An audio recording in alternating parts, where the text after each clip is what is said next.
Hello friends, Radhe Radhe. कैसे हैं आप सभी लोग। आज मैं आपको दिखाऊंगी ठंड के छोटे से दिनों में लड्डू गोपाल की पूरे दिन की सेवा कैसे करें। एक मेरी फ्रेंड ने मुझे कमेंट किया था, बहन ने, तो मैं ये दिखाऊंगी आज आप लोगों को। तो सबसे पहले लड्डू गोपाल को उठा देते हैं, उसके बाद उनके लिए दूध देते हैं। और ठंड के दिनों में उनके उठाने का टाइम होता है 7:30 से 8 बजे का। उससे पहले मैं नहीं उठाती हूँ, इतने टाइम पर ही उठाती हूँ।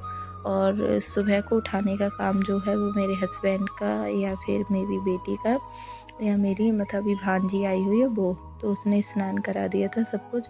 उसके बाद में कपड़े पहना दिए थे। फिर जो सेवा थी वो मैंने करी, इत्र वगैरह लगा दिया था और इनकी मालिश कर दी थी बादाम के तेल से। फिर इनको मैंने गर्म कपड़े पहनाने के बाद में, ये जो कपड़े थे वो मैंने ही बनाए थे, वेलवेट के कपड़े के। फिर इसके बाद मैंने इनको स्वेटर पहनाया और नीचे पजामी भी पहना रखी, जिससे इनके पैरों में भी ठंड ना लगे। उसके बाद इनके जो हार माला वगैरह थे वो सब पहना दिए हैं।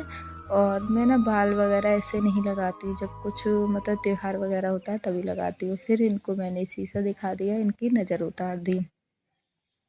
तो अब मेरे गोविंद माधव हो गए हैं तैयार, बहुत ज़्यादा सुंदर लग रहे हैं। उसके बाद मैं करूँगी इनकी पूजा आरती। तो फिर मैंने इनको तिलक कर दिया है, देख सकते हैं आप लोग। और इनकी आरती करूँगी और धूप बत्ती वगैरह भी लगा ली। अभी फूल नहीं हैं और फूल नहीं लिए हैं। और जितने टाइम भी भोग लगाते हैं उस सब में तुलसी दल हमें डालना होता है। और ये जो नियम होते हैं ठाकुर जी की पूजा के, वो इस तरह के होते हैं। और देखिए जो गाय माता है उनके लिए भी मैंने शॉल उड़ा दी है और इनका भी मैं भोग वगैरह लगाती हूँ। तो हाँ, जो नियम होते हैं वो आप अपने हिसाब से कर सकते हैं। ऐसा नहीं है किसी की भी देख लिया है, किसी ने भी बोल दिया तो कुछ लोग डर जाते हैं कि इतने नियम हम नहीं कर पाएंगे, पर ऐसा कुछ भी नहीं है। जब आप इनको मन से इनकी पूजा और नियम इनकी सेवा करेंगे ना, तो आप अपने आप से ही करने लगेंगे। जब आप अपने पास से कुछ सेकंड निकालेंगे, वो आपके सेकंड मिनटों में और मिनट कब घंटों में बदल जाएंगे ना, आप लोगों को पता भी नहीं चलेगा। और फिर पता है, इनकी सेवा करके जो आपको एक आनंद मिलेगा वो बहुत ज़्यादा, उसको आप बोल के बता भी नहीं सकते हैं। बहुत ज़्यादा खुशी होती है और आपको ना अपने आप से ही लगने लगेगा, एक भाव आपके ऐसे जुड़ जाएंगे ना अपने कान्हा से कि आपको इनकी सेवा करे बिना रह ही नहीं पाओगे। और इनकी कृपा जब तक नहीं होगी तब तक इनकी सेवा आप कर भी नहीं सकते हैं। तो मैं जितनी भी जो भी चीज़ कर पाती हूँ, तो मुझे लगता है मैं इनसे बस यही प्रार्थना करती हूँ, पता है कि ये गोविंद माधव अपनी कृपा बस मुझ पे इतनी बना दो कि मैं आपकी हर समय सेवा करूँ, आपकी और पूजा जितनी करती हूँ इससे और ज़्यादा बढ़ जाए। मेरा भाव ना यही, मैं इनसे बस और कुछ नहीं मांगती हूँ, मैं बस यही मांगती हूँ कि मैं ना आपकी पूजा और ज़्यादा करने लगूँ। और मैं जब नहीं कर पाती हूँ तो मुझे बहुत अजीब सा भी लगता है, और जब मैं करती हूँ ना तो वो बहुत शांति सी मिलती है। फिर मैंने इनका मिठाई का भोग लगा दिया था। अब ये दूध आ गया है, अब दूध का भोग। तो दूध का भोग जो होता है वो मैं 4 टाइम लगाती हूँ। एक सुबह को मेरे गोविंद माधव उठते हैं तब, और एक जब दूध आया होता है, गर्म होता है, उसके बाद ठंडा करने के बाद में, तो एक 4 बजे जब गोविंद माधव सोकर उठते हैं तब, और एक रात को जब सोते हैं तब। और जो खाने का भोग है वो 2 टाइम, रात को और दोपहर को। और देखिए, अब मैं गोविंद माधव को भोग लगा रही हूँ। और ये मैंने इनके लिए इनकी शॉल उड़ा रखी हैं और पीछे से भी गर्म कपड़ा लगा रखा है, कॉटन का, जो मैंने इनका एक कंबल टाइप का बना लिया है, जिससे ना इनको बिल्कुल भी सर्दी ना लगे।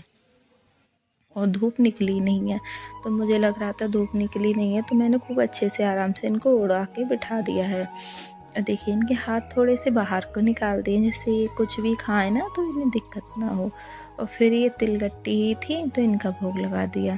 और उसके देखिए बाद मैं फ्रेंड्स, बनाने सबसे लगी हूँ पहले खाना दुकान मैंने रात कंप्लीट का। किया और दिन है। में ये जैसे मतलब फल का सामान भोग खरीदने हुआ का वो काम दोपहर के शुरू हो टाइम पे गया ही और लगाती हूँ, इसमें तो क्योंकि अभी पनीर ठंड के छोड़ना दिन ही है। था आप लोगों के तो सामने। और साग जब बन दोपहर जाएगा के फिर लिए इसमें लगा छोड़ देती हूँ। दूँगी। और शाम के ठीक टाइम है? पर तिलगट्टी हुई या गजक, जो भी चीज़ हस्बैंड लेकर आते हैं उसका भोग लगाती हूँ। कोई भी चीज़ झूठे हाथों से नहीं छुई हुई होती है। और जैसे कुछ भी मतलब कुछ भी काम कर लूँ, जैसे मुझे लगे अब मैं भोग नहीं लगा सकती हूँ, तो या तो मैं नहाऊँगी तब भोग बनाऊँगी, और नहीं नहाऊँगी तो मम्मी बनाएँगी।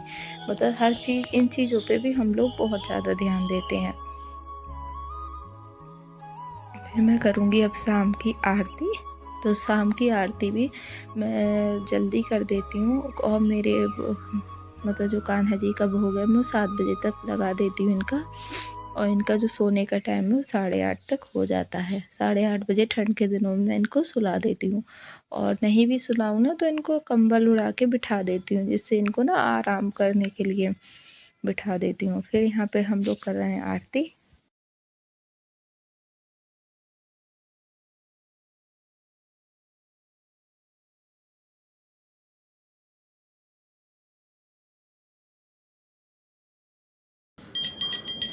आरती कुंज बिहारी की, गिरधर देश मुरारी की।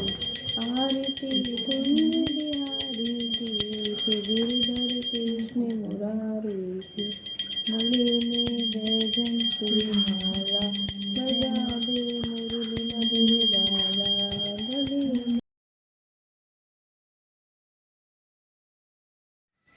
आरती करने के बाद में मैंने मंदिर में भी आरती करी थी, और यहाँ पर भी गोविंद माधव की भी फिर मैं ले आई हूँ इनके लिए भोग। इन सब में मैंने तुलसी के मतलब पत्ता डाल दिया है, और फिर मैं इनको भोग लगाऊंगी। और हल्की सी ना गरम गरम सी पूड़ी लेकर आई, बिल्कुल गरम नहीं है, ऐसा नहीं है बहुत तेज़ वाली गरम है, लेकिन ठंड है ना तो हल्की सी वैसी वाली, जो मतलब जितना ये मतलब दे सकते हैं इतनी गरम है, ऐसी नहीं है। और बीच बीच में मैं गजक भी खिलाती जाऊंगी, जिससे इनको मिर्च ना लगे, और पानी भी पिलाती जाऊंगी, जिससे इनको मतलब मीठा, मतलब नमक खाने के बाद प्यास लगेगी। तो मैं इस तरह से इनको पूरी 2 पूड़ियाँ इस तरह से खिला देती हूँ। 2 पूड़ी, 1 पूड़ी, मतलब जितना ये खाना चाहेंगे उतना ही ये खाते हैं, और फिर ये मुझे मतलब लगने लगता है अब ये नहीं खाएंगे। तो बस इस तरह से रहती है मेरी सेवा। मैं सारी चीज़ें इन्हीं पे छोड़ देती हूँ। जैसे अगर मेरा अभी मैं क्या बनाना चाह रही हूँ तो वो भी इनकी वजह से ही बनेगा। आज इनका हो सकता है पनीर खाने का और मेथी आलू खाने का मन था, तो आज मैंने वो बनाया। मतलब इस तरह से रहता है। अगर मुझे लगे कि मैं आज इन्हें गाजर का हलवा खिलाऊं, तो मुझे ऐसा लगने लगता है कि आज मेरे गोविंद माधव का मन है ये खाने का, तो मैं फटाक से बनाती हूँ और खिला देती हूँ। तो ये वाली चीज़ों में ऐसा कुछ भी नहीं है कि इतने टाइम ही भूख लगाती हूँ, इतने टाइम ही लगेगा। बढ़ भी जाता है, और कभी कभी इन टाइम पर कम भी हो जाता है। तो लेकिन ऐसा नहीं, भूखा सुलाते भी नहीं हैं, तो कुछ और खिला के सुलाएंगे। और कहीं जाऊँ, शादी है, कुछ भी है, तो मैं अपने कान्हा का भोग लगाने के बाद में, ये सारी चीज़ें करने के बाद में ही जाती हूँ। ऐसा नहीं है कहीं शादी है तो आज मैं भूल गई इस तरह। लेकिन हाँ, मुझे ऐसा लगे मेरी मम्मी ने कर दिया ये सब कुछ, या घर में किसी और ने, तब कोई दिक्कत नहीं है। और ये सारी चीज़ें मुझे करते हुए अच्छा भी बहुत लगता है। और जब मेरी बेटी थोड़ी बड़ी हो जाएगी ना, तब तो मैं बिल्कुल इन चीज़ों से फ्री हो जाऊँगी। अभी तो क्या है, वो छोटी है, तो उसको भी देखना होता है, क्योंकि हम गृहस्थ जीवन में हैं, तो हम इतना ही मतलब जो हो पाता है उतना ही कर पाएंगे। और ये वाले देखिए, मैंने नाइट सूट बनाया है इनका, नीचे ये पजामा बनाया है, ऊपर इस तरह से ड्रेस बनाई है। और मुझे ना इसमें ना अपने कान्हा जी बहुत ज़्यादा प्यारे लग रहे थे। मैं इनको सुलाने के लिए इस तरह का बिस्तर बनाती हूँ ना, जिससे बिल्कुल भी इनको ठंड ना लगे। इनको तकिया भी रूमाल का सॉफ्ट सा ही लगाती हूँ, जिससे मतलब पीछे गर्माई वो बनी रहे। और फिर मैं इनके मालिश वगैरह कर देती हूँ, पैर वगैरह दबा देती हूँ। और मालिश का भी ऐसा नहीं है मैं रोज़ रोज़ मालिश करती हूँ, कभी पैर भी दबा देती हूँ, कभी मालिश भी कर देती हूँ, कभी इनको मतलब गोद में बैठा भी ले, मतलब हर तरह से हो जाता है, ऐसा कुछ नहीं है। जैसा ये मुझसे चाहते हैं वैसा हो जाता है, क्योंकि सब कुछ होता तो इन्हीं की मर्ज़ी से है ना। फिर पानी वगैरह पिलाने के बाद, और हाँ, जो मैंने दूध दिया था इनके लिए उसका वीडियो नहीं बन पाया था, मेरी बेटी ने फ़ोन ले लिया था इसलिए। फिर पानी वगैरह पिलाने के बाद में मैं इनको सुला देती हूँ, कोई भी लोरी गाकर, भजन सुनाकर, राधे राधे, मतलब कुछ भी मतलब सुनाकर, जो सुनने का इनका मन होता है वो ये सुन लेते हैं, और फिर इनको सुला देते हैं। और आपको मेरा ये वीडियो कैसा लगा, और कमेंट करके ज़रूर बताना। आपको इस तरह के और वीडियो चाहिए तो वो भी मुझे कमेंट करके बता देना। मैं उस तरह की आप लोगों के लिए वीडियो लेकर आऊँगी। और मिलते हैं नेक्स्ट ब्लॉग में। इस ब्लॉग को करती हूँ मैं यहीं पर एंड, और तब तक के लिए बाय बाय, राधे राधे।